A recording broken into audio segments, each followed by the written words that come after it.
Ouviam-se gritos vindos da minha casa. Eu tinha passado 2 semanas fora da cidade. Só meus pais tinham as chaves.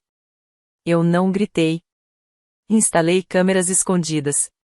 Da próxima vez que viajei, assisti às gravações e fiquei de queixo caído. 30 minutos depois, a polícia já estava envolvida. O que você precisa entender é que eu tranco minha casa como se esperasse uma invasão toda terça-feira. Fechadura de segurança, cilindro duplo, teclado numérico. Tudo. Não é paranoia. Eu viajo muito a trabalho. Sou consultor. Daqueles empregos com alto nível de estresse, 1000 reuniões e 0 vida pessoal. Passo metade do tempo resolvendo o caos dos outros e a outra metade fingindo que está tudo bem, porque chego em casa e encontro um lugar vazio, restos de comida da semana passada e uma conta de luz presa na geladeira com um imã escrito Anviva, Ria, Ame-a em uma fonte cursiva ridícula. A ironia não passou despercebida. Enfim, voltei no domingo passado, depois de 2 semanas em Denver. Reuniões sem fim com clientes, 3 dias comendo sanduíches frios em aeroportos e um quarto de hotel com o que parecia claramente uma mancha de sangue embaixo da poltrona. Tudo o que eu queria era tomar banho, comer um burrito congelado e não falar com ninguém até quarta-feira. Mas aí apareceu o Greg. Greg é meu vizinho. Uns 40 e poucos anos, ficando careca de um jeito desafiador, usa meia com sandália e corta a grama como se estivesse disputando um campeonato. E é simpático demais o que, por si só, já é esquisito. Eu só tinha saído para comprar mantimentos. Mal tranquei a porta atrás de mim e ele já estava parado na entrada da garagem, me olhando como se eu fosse um alienígena que aterrissou no lugar errado. E aí ele disse. Eu apenas assenti. E aí? Aí ele me lançou aquele olhar meio preocupado, meio gentil. Está tudo certo na sua casa? Pisquei. Sim, por quê? Ele coçou a nuca. A gente andou ouvindo umas coisas à noite. Da sua casa. Que tipo de coisas? Ele hesitou. Gritos. Fiquei olhando para ele. Perdão? O quê? Ele parecia sério. Gritos. Algumas noites atrás. E, antes disso, já tinha uns barulhos estranhos. Minha esposa achou que alguém podia estar ferido. A gente quase chamou a polícia. Eu ri. Por quê? O que mais você faz quando alguém diz que ouviu gritos vindos da sua casa? Isso não é possível, falei. Eu estava viajando. 2 semanas. A casa ficou vazia. Greg só me encarou. Depois assentiu lentamente, como quem decide deixar pra lá. Se você diz... Dei de ombros. Digo sim. Tá certo, ele respondeu, dando um passo para trás em direção à garagem.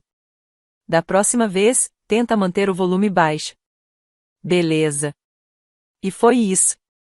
Ele se virou e me deixou lá, parado na minha própria calçada, com as chaves na mão, tentando processar a ideia de que minha casa aparentemente gritava quando eu não estava. Mas tudo bem. Entrei e tranquei a porta atrás de mim.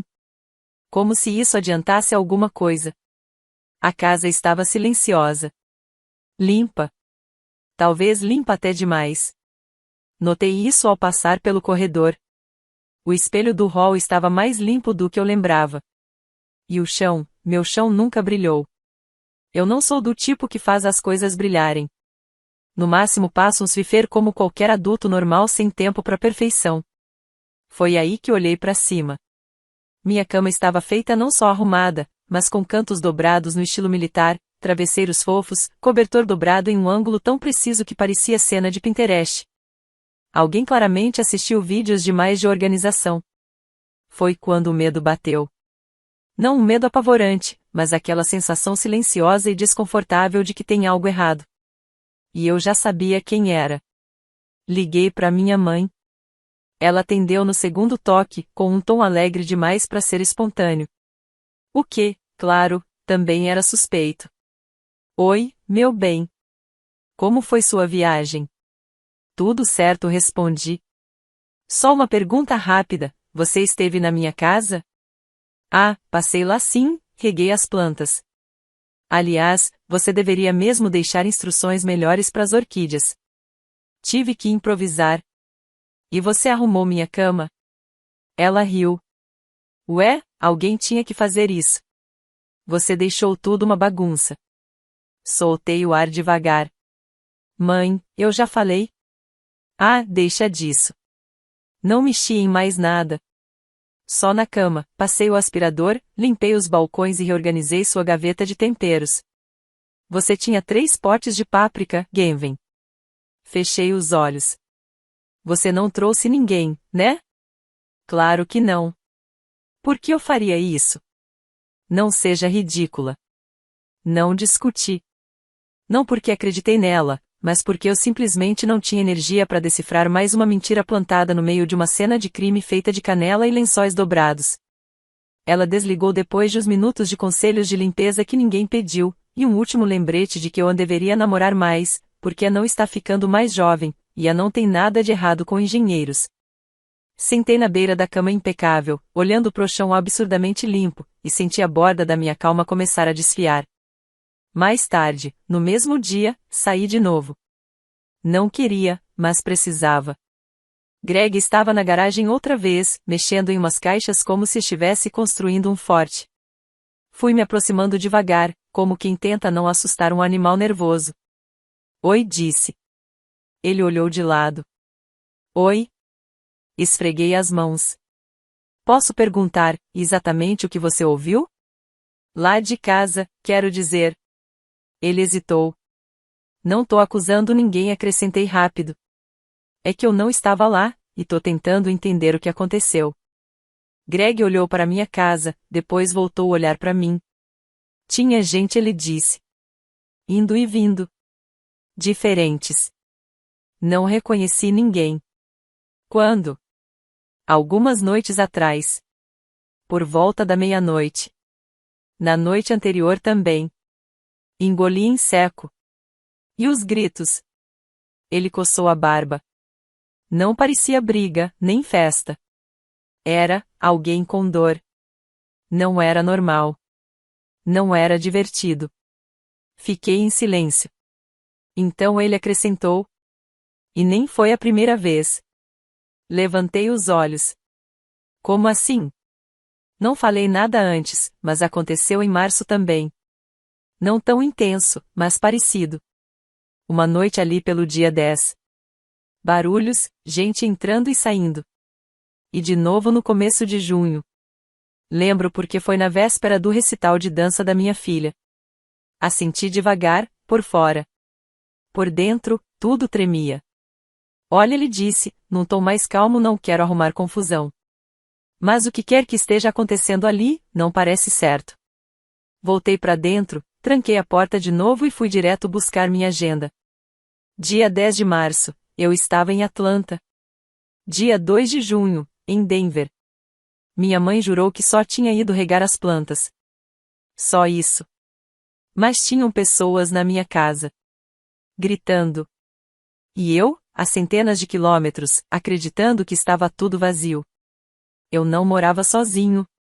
Eu era só o único que pagava o aluguel. Não dormi naquela noite. Nem chequei as trancas. Nem escovei os dentes. Só fiquei deitado na cama, a cama que outra pessoa tinha feito, tentando não imaginar o que eu já não conseguia mais evitar. Os gritos. Os estranhos. O padrão. Março. Junho. Toda vez que eu saía, alguma coisa acontecia. E o pior, eu não fazia ideia do que era. De verdade. Pessoas entrando e saindo. Música. A cama bem feita demais. O chão limpo demais. Era como se alguém tivesse esfregado a superfície da minha vida e pintado outra por baixo. Algo que eu não deveria ter notado, mas notei. E agora não conseguia mais ignorar. Se você quer entender como tudo isso começou, primeiro precisa entender minha família. E quando eu digo a família, estou falando basicamente dos meus pais, da minha irmã e de mim. Uma dessas peças não combinava com o resto. Meus pais eram hippies. Mas não do tipo fofo que faz sabão artesanal e compra na feira orgânica. Eram hippies de verdade. Círculos de tambor, chás com ingredientes duvidosos, terapia de grupo na garagem de algum conhecido. Minha mãe usava um chale de batik e vivia falando sobre as mudanças de energia até engravidar de mim. Aí trocou o chale por um emprego em um escritório de remessas e um apartamento de 2 quartos no subúrbio. E olha, eles nunca me perdoaram por isso. Por ser a razão pela qual tiveram que amadurecer. Enquanto eu crescia, ainda havia traços desse passado pairando pela casa. Livros de tantra escondidos sob pilhas de contas vencidas, incensários ao lado de pastas do imposto de renda, um apanhador de sonhos acima da cama do quarto de hóspedes que ninguém podia usar. E, claro, a filosofia deles. Acreditavam muito em compartilhar. O que soa bonito, até você ver o que isso significava na prática. Eu nasci primeiro, 2 anos antes da minha irmã. Por isso, fiquei com um quarto maior. Esse foi meu primeiro erro. Quando minha irmã fez 5 anos e resolveu que queria transformar o quarto dela em um estúdio de dança, coisa que durou 3 semanas, meus pais disseram que eu não precisava de tanto espaço. Que eu nem usava tudo aquilo. E que não seria mais justo se ela tivesse acesso aos 2 quartos. Isso virou regra. Livros? Compartilha. Brinquedos? Compartilha. Minha bicicleta? Ah, ela também precisa aprender a andar, né? Se eu recusasse, era egoísta. Controladora. Pouco espiritual, presa ao apego capitalista por bens materiais. Palavras exatas do meu pai. Eu tinha 8 anos.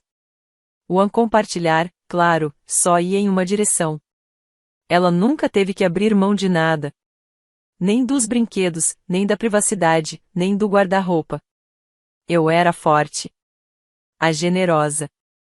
Aquela que já tinha o suficiente. Aprendi cedo a abrir mão da justiça, do espaço, de esperar que algo fosse realmente meu. Até que um dia, cresci. E cansei. Trabalhei durante a faculdade, me formei antes do tempo, entrei na área de consultoria bem paga, estressante, envelhece a gente uns 10 anos por dentro.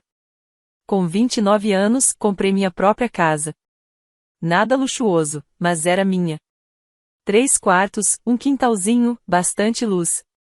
A primeira vez na vida em que senti espaço para respirar depois de passar uma vida inteira ouvindo que eu ocupava demais. Meus pais odiaram. Você nem tem uma família, disse minha mãe uma vez, como se isso fosse algum tipo de falha de caráter. Para que tanto espaço? Eu não respondi. Minha irmã já tinha 2 filhos. Casada com um cara que usava meias com personagens de desenho e chamava todo mundo de Amano. Moravam numa casa menor, na cidade vizinha. A casa precisava de reformas. Nunca reformaram. Toda vez que meus pais me visitavam, voltavam com mais munição. Sua irmã tá afogada em contas. As crianças precisam de espaço. Não é justo você ter tudo isso e ela mal conseguir pagar as contas. No começo, eu ajudei como pude. Cuidei das crianças. Paguei uma viagem de fim de semana. Uma vez até ajudei a comprar uma máquina de lavar nova. Mas não foi o bastante. Porque o que eles realmente queriam, o que acabaram dizendo em voz alta, era que eu reduzisse. Que vendesse minha casa. Me mudasse para um lugar menor. E desse a diferença para minha irmã. Você mal fica em casa mesmo, disse meu pai. Para que desperdiçar esse espaço todo? Eu respondia não com calma, firmeza e sem culpa. Eles não aceitaram bem. Por um tempo, pararam de falar comigo, a não ser em mensagens de grupo ou jantares de família constrangedores. Até que, de repente, minha mãe começou a descongelar.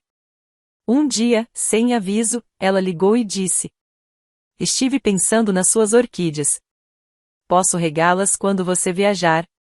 E foi assim que tudo começou. Só as plantas. Depois veio. Percebi que o tapete estava com poeira, então passei o aspirador. Espero que não se importe. Depois. Você devia organizar melhor a entrada. Arrumei um pouco enquanto estive lá. E então? Precisei refazer sua cama. Você dobra o lençol de cima do jeito errado. Isso aqui não é um hotel, sabe? Foi ficando mais estranho. Teve um dia que cheguei em casa e o porta-temperos estava reorganizado em ordem alfabética. Mas não em inglês. Ela usou latim. Outra vez, a mesa da cozinha estava posta com jogos americanos, que não eram meus. Pedi gentilmente que ela parasse. Ela sorriu e disse que esse era seu novo hobby.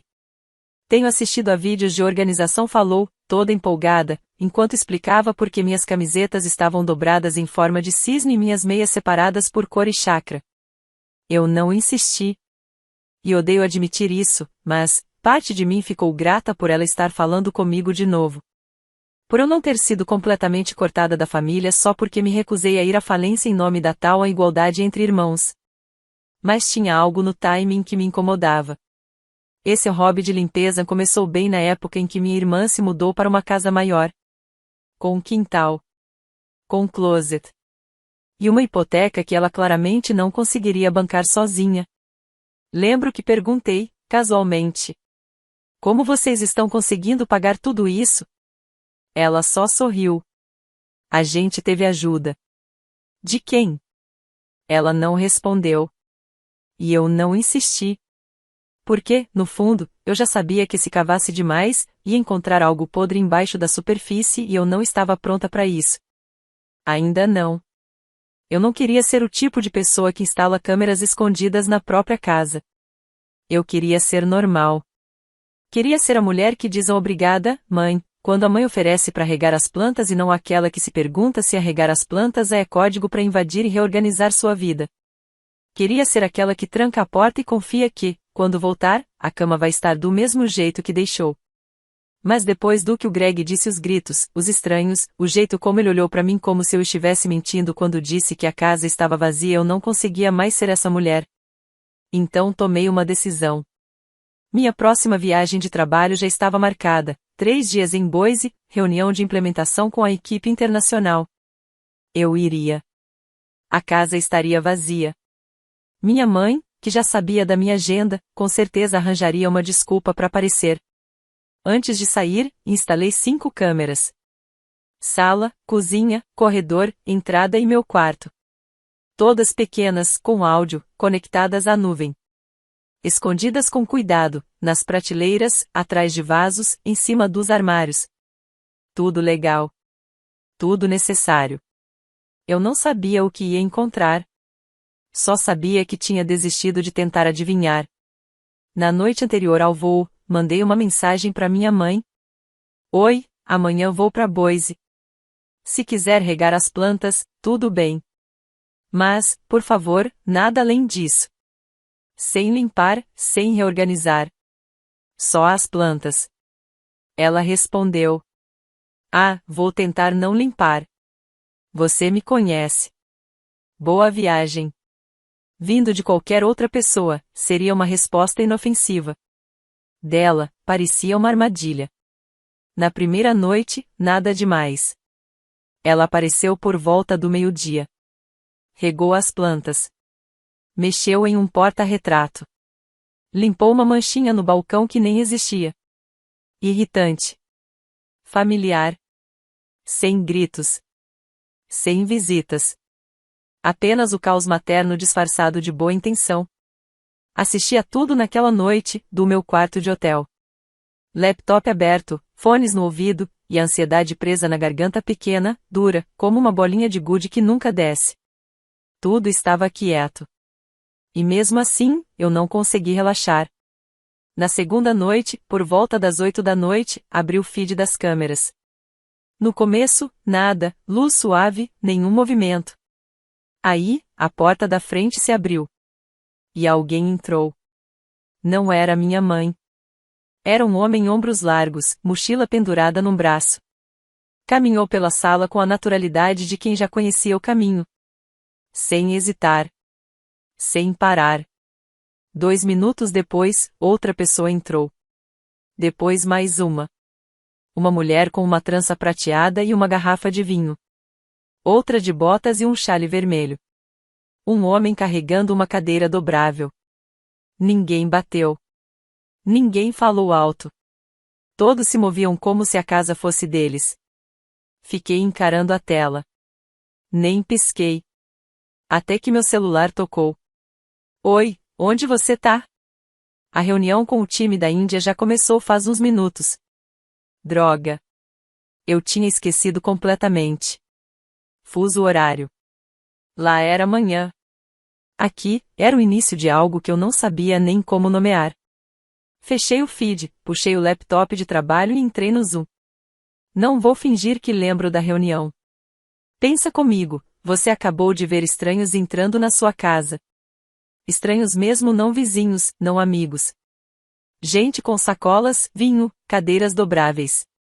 Aí você precisa sorrir e fingir interesse em uma apresentação sobre sincronização de dados enquanto alguém chamado Rishi compartilha slides que você não entenderia nem em um dia normal. Eu assenti, sorri. Provavelmente concordei com decisões das quais vou me arrepender. Por dentro, eu estava em colapso. Por fora, muda. A reunião durou 30 minutos. Pareceu durar 10 horas. Assim que terminou, abri o feed de novo. E me arrependi na hora. A sala estava cheia. Pessoas espalhadas pelos móveis como se fossem donos. Luz baixa. Música suave, ritmada. Risos. Alguém acendeu uma vela. Vi um homem deitado no meu sofá só de cueca boxer. Uma mulher sentada no tapete, pernas cruzadas, abrindo uma caixa preta. Sobre minha mesa de centro, vários itens. Itens, inconfundivelmente adultos. Algo de couro. Algo metálico. Algo que se mexia. Outra pessoa andava descalça pelo corredor, segurando o que parecia ser uma venda. Ela riu ao passar pela estante. A estante onde eu escondi uma das câmeras. Ela não olhou diretamente para a lente. Mas olhou perto. Perto demais. E eu gelei. Essa é a minha casa. Esse é o meu sofá. Essa é a mesa onde eu almoço. Onde eu deixo minha caneca de café. E agora é isso. Fechei o laptop como se ele estivesse quente, como se pudesse me queimar. Fiquei ali, deitada, olhando pro teto do quarto do hotel, tentando entender o que tinha acabado de ver. Foi quando meu telefone tocou de novo. Número desconhecido. Atendi mesmo assim. Alô, é a Gavin Kessler? Sim, sou eu. Aqui é a oficial Brennan, do Departamento de Polícia de Maple Glen. Estamos respondendo a uma denúncia de uma reunião na sua residência esta noite. Você sabe se alguém está autorizado a usar o imóvel no momento? Engoli em seco. Não, estou em Boise. Não estou em casa. Algumas pessoas no local expressaram preocupação ao descobrir dispositivos de vigilância dentro da casa. Algumas disseram que não sabiam que estavam sendo gravadas. Seus pais estão no local agora e disseram que tinham permissão para usar o espaço. Eles não tinham. A senhora é a proprietária do imóvel, correto? Sim. Pode confirmar se deu permissão para que algum evento fosse realizado na casa? Não. Eu disse para minha mãe que ela podia regar as plantas. Só isso.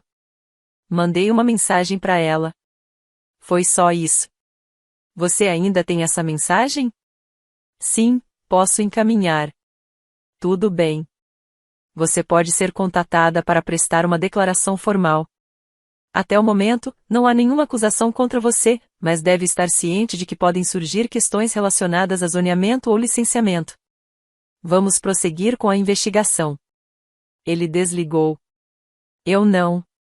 Continuei sentada ali, olhando para a tela, tentando processar o que tinha acabado de acontecer, tentando me convencer de que eu não tinha imaginado tudo aquilo. Tentando desver. E sabendo que nunca mais conseguiria. 15 minutos depois que a polícia desligou, o telefone tocou de novo. Dessa vez era minha mãe. Quase não atendi. Fiquei olhando o provisor como se ele pudesse me morder. Mas a curiosidade venceu o medo. E eu ainda não tinha ouvido a voz dela desde que vi gente se despindo na minha sala e colocando brinquedos de bondage na minha mesa de centro. Atendi. Amor, escuta, só diz pra polícia que você sabia, tá? Essa foi a primeira frase. Não, você tá bem? Não, isso não é o que parece. Nem mesmo por favor, não fica brava. Só diz que você sabia. O quê? Perguntei, piscando, confusa. Que você deu permissão pra gente usar a casa. Foi só uma reuniãozinha, como nos velhos tempos. Comunidade, pessoas em quem confiamos. Nada perigoso. Só diz pra eles que tava tudo bem, por favor? Levantei e fui até a janela do quarto do hotel. Lá embaixo, um estacionamento comum. Uma minivan atravessada em duas vagas. Uma mulher tentando soltar o filho pequeno que estava enroscado no próprio cachecol. Tudo tão normal. Dolorosamente normal. Mãe, falei, com calma. O que você estava fazendo na minha casa? Silêncio. Eu vi pessoas. Eu vi o que tinha no meu tapete, na minha mesa, no meu sofá. O que diabos foi aquilo? Podemos explicar, mas não agora. Não. Agora. O que vocês estavam fazendo? Não era ilegal. Ninguém saiu ferido. Era algo privado. Alguém se assustou com uma câmera e chamou a polícia. Uma câmera que eu instalei na minha casa. Porque vocês estavam usando sem me avisar. Mais silêncio. Então ouvi a voz do meu pai ao fundo. A gente só achou que você não entenderia. Então decidiram nem me dar a chance? A gente achou que você tentaria impedir. Estavam certos. Desliguei. Não bati o telefone. Não joguei longe. Só deixei ele ali, na beirada da mesa, olhando para ele como se, de repente, fosse um problema de outra pessoa. 3 dias depois, recebi uma solicitação de mensagem no Facebook. De alguém que eu não via há mais de uma década. Um velho amigo dos meus pais. Daqueles que tinham blog de poesia sobre cabelos grisalhos e ainda tomam chá de camomila como se isso definisse a personalidade. A mensagem era calma, até gentil demais. Eu não sabia que eles não tinham sua permissão.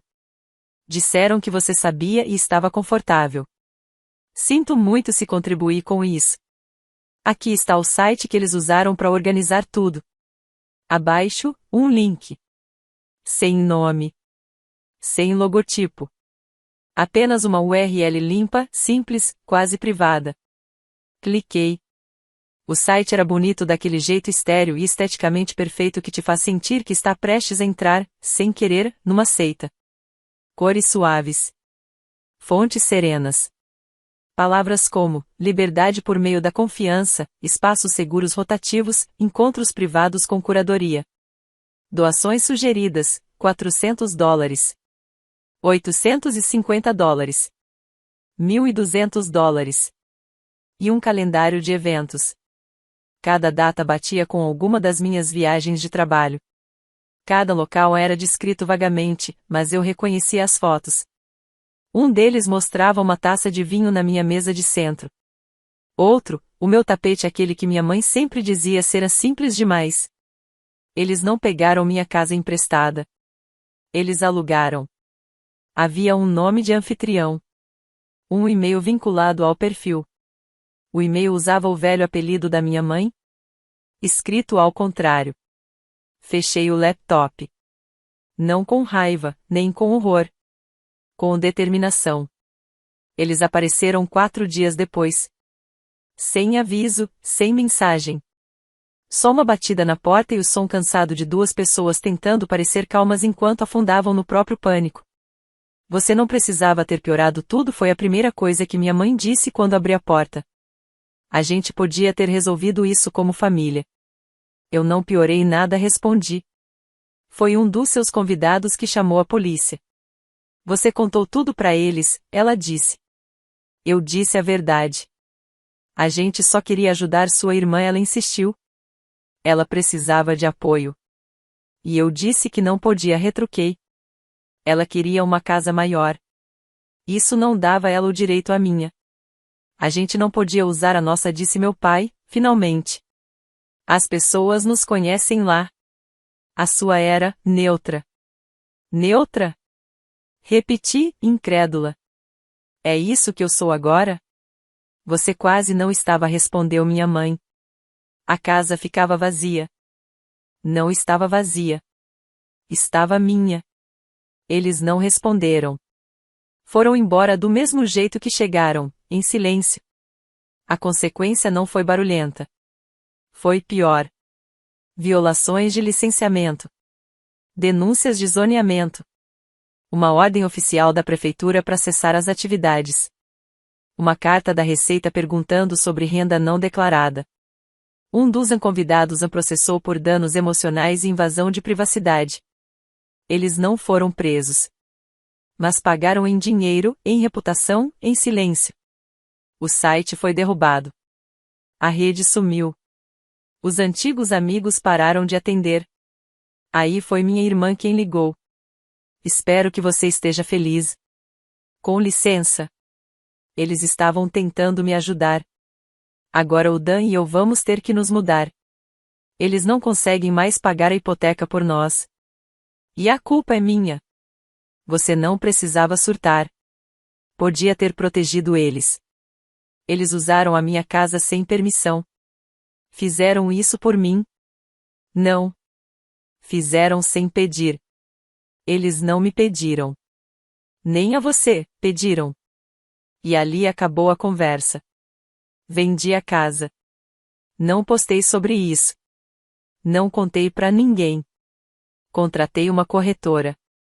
Reuni a papelada. Assinei os documentos. O novo lugar é menor. Mais quieto. Mais longe de tudo. Cheira a tinta nova. E há decisões que foram só minhas.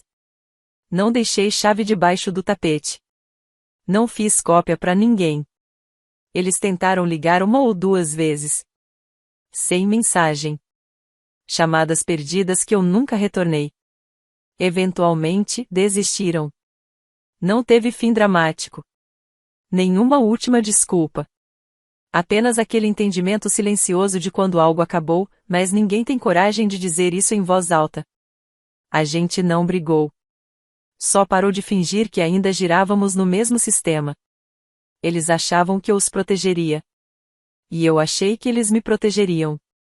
No fim, todos estavam errados. Então, foi isso que aconteceu. Algumas pessoas acham que eu exagerei.